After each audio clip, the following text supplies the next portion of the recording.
So dito guys, malapit na ako rito pero buti na lang at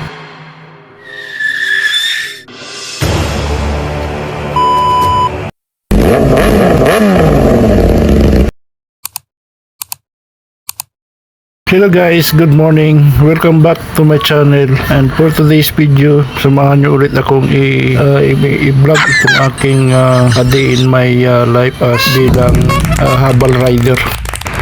Hello guys, so bago mag 6, so sunduin natin dito si Sir Wilmer para ihatid dun sa Buena Vista Elementary School.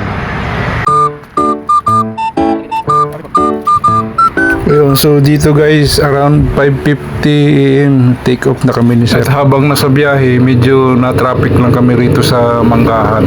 Then 15 minutes lang ang biyahe guys, nakarating kami agad dito sa school ng Buena Vista Elementary School. And siyempre as usual, dahil regular customer, GCash payment si Sir.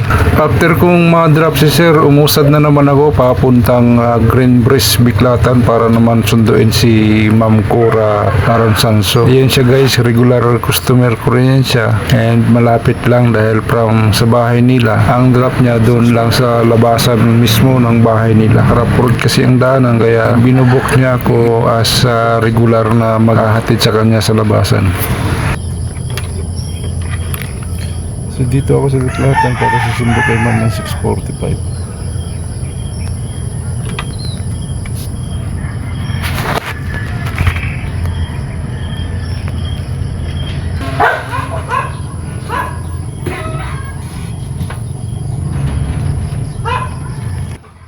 Ayun, so dahil araw ng Friday ay araw ng pagbabayad ni Ma'am Cora ng payment. Dahil every Friday po siya nagbayad. And ito guys, 800 meters away lang nga pala yung layo ng bahay niya doon sa drop off niya. Kaya wala pang 5 minutes, nasa drop off area siya para abangan yung shuttle.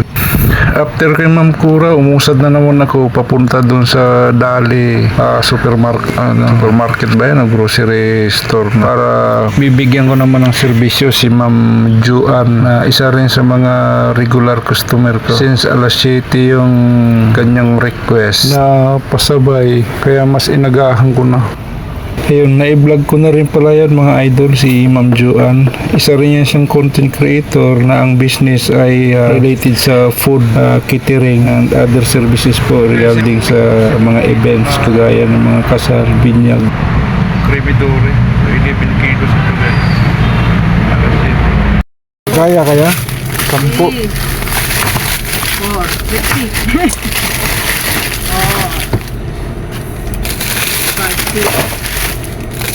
7, ay kaya. 8, 9, di pa umabot. Umabot na, isa na lang. Wala lang siya, di pa umabot. Sige. So dito guys, bali 10 kilong Cremidore at saka yung 4 na sakong bigas ang pinapa-order sa akin. Pero nagkaroon ng kulang yung Cremidore. Dahil naubusan ng stock, kaya sa ibang branch na lang ako lang dali bibili para makompleto yung order ni Ma'am Joan.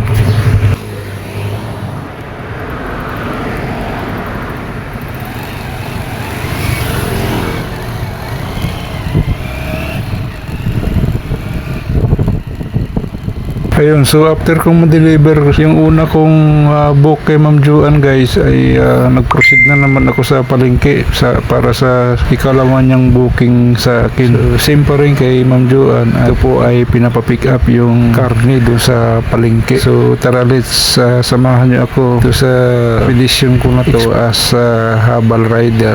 Shout out nga pala doon sa UPRC Cavite Manggahan chapter. Ayun, so shout out sa tropa ko at kasama ko na si Jess Sambilad 30 dahil nagpa-shoutout siya sa akin. So shoutout sa iyo Paps, and good luck sa journey mo as habal. So dito guys, malapit na ako rito pero buti na lang at medyo nakakapit yung preno. Thanks po sa Almighty God at ginabayan ako. Ayun, at dito na ako sa pinagpipikapan ko ng karne. Kevin! Yung kay Ma'am Juan?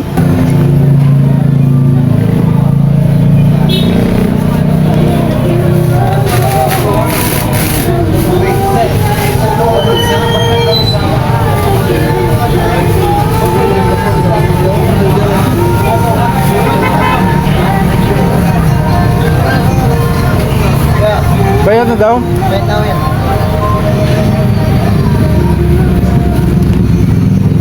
So, ganyan mga idol, kahirap maghanap ng pangkabuhayan. So, kailangan natin magtiyaga dahil hindi tayo mayaman.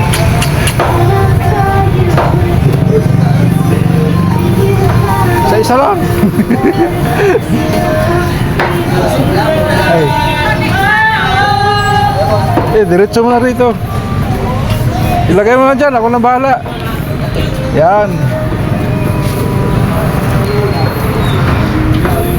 Kailangan niya ng teknik.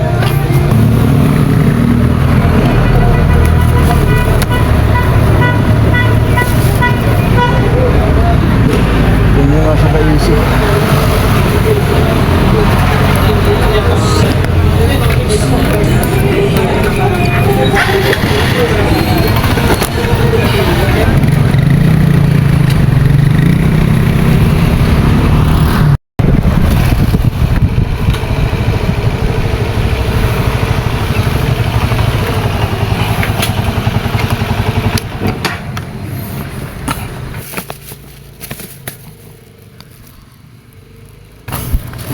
Tao po. Magkano pa kuya? Kung ano nung yata ma'am, pero hindi ka short. Mamaya, kung Oo, sige. Computing ko Sige, wala lang. pa akong ano sa'yo. wala pa. Ah, sige. man. Sobra pa to.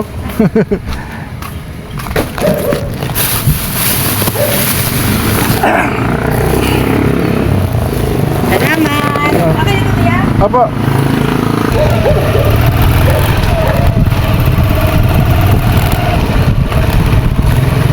Ayun, so natapos na lahat. Time check 9:04 dito ang Google para tumambay at maghintay ng booking. So past 9 mga idol na nagdesisyon na akong umuwi na lang muna at magbantay ng tindahan dahil yung mga ganong oras ay medyo tapos na tayo sa tasking natin sa mga regular customer. So mag-aabang na lang tayo ng ating booking dun sa bahay para sa GC.